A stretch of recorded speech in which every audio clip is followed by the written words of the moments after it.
Et la chaleur, on l'a dans la voix de Natacha. Bonjour Natacha Polony, la revue de presse. Bonjour Julie et bonjour à tous. Ce matin, une de vos journaux, on est déjà passé à la suite. L'Ardennais, le plus dur commence. L'Écho de la Haute-Vienne évoque la galère. Le Parisien et maintenant le troisième tour. Le Figaro, gouvernement législative. Macron à pied d'œuvre, Libération. Un grand coup dans les partis. Yes, je précise. L'Opinion, la droite face à la tentation Macron. Et 20 minutes qui affichent les premiers ministrables, tous sur le pont de Matignon. Enfin, l'Humanité nous prévient déjà, image du code du travail poignardé, criblé de balles. La première cible du président Macron, c'est vous.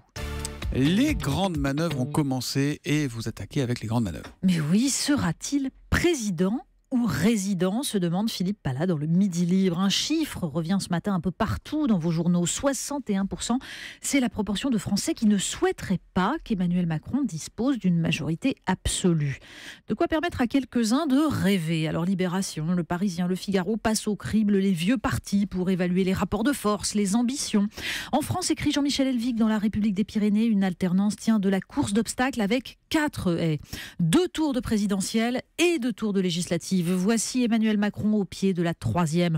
Ce n'est pas le tout d'avoir chamboulé le paysage politique, encore faut-il prouver que l'on est capable d'inventer aussi une organisation renouvelant les formes de la démocratie militante. Réformer un système de pouvoir à bout de souffle ou le sauvegarder? Dans Libération, Gaël Brustier s'interroge sur le rôle véritable du nouveau président. Emmanuel Macron, pour sauver le régime, l'ampute de son antique système partisan, davantage gangréné par l'impuissance politique que par les affaires.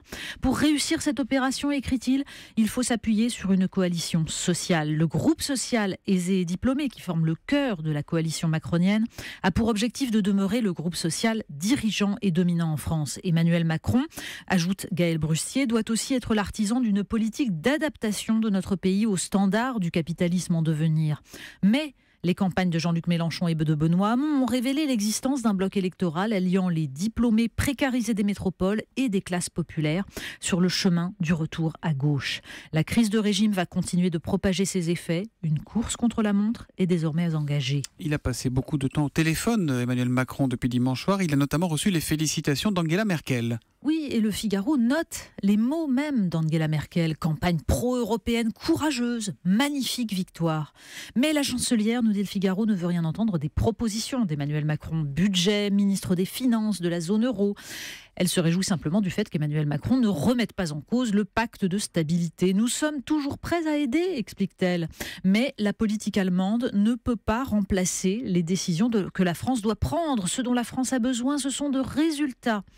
L'Allemagne continuera donc à violer les traités en maintenant un excédent commercial à 9% du PIB. Et en renfort, nous dit le Figaro, Jean-Claude Juncker explique que les Français dépensent trop.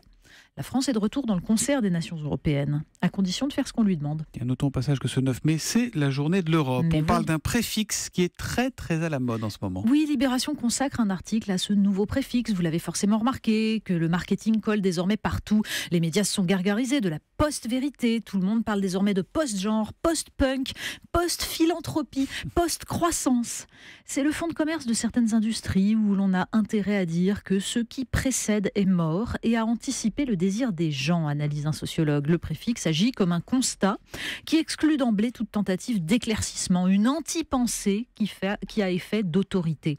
En fait, plus besoin d'analyser les raisons pour lesquelles un phénomène est dépassé par un autre, puisque le dépassement, c'est bien. Vous vous inquiétez à présent sur le sort des putois. Oui, alors je ne parle pas des tractations politiques. Tout à fait d'autre chose. Voilà, c'est le véritable putois qui est en voie d'extinction. Aujourd'hui en France, prend la défense de ce petit animal classé parmi les nuisibles, essentiellement à cause de sa mauvaise odeur. Pourtant, il est très utile pour réguler les populations de rats, de campagnols. Mais la disparition des haies et des petits étangs détruit son habitat. Et donc, nous, en France, nous continuons, contrairement aux autres pays, à le classer comme nuisible. Pourtant, ce n'est pas dans la nature qu'il l'est. On ouvre pour finir, si je puis dire, le dossier La vérité est ailleurs. Voilà, le Huffington Post s'est amusé à scruter les réactions sur les réseaux sociaux dimanche soir. Alors la soirée au Louvre a fait grand effet. Immédiatement, certains ont plaisanté sur cette pyramide illuminée en son sommet. Vous savez, la pyramide avec l'œil, symbole franc-maçon. Et puis les bras d'Emmanuel Macron formant un V alors que la structure du bâtiment dessine un V inversé. Oui, il y en a qui regardent bien. L'équerre et le compas, encore les francs-maçons. Alors il y a ceux qui en riaient, les complotistes socialistes doivent être fous devant la télé. Et puis il y a ceux qui riaient pas du tout.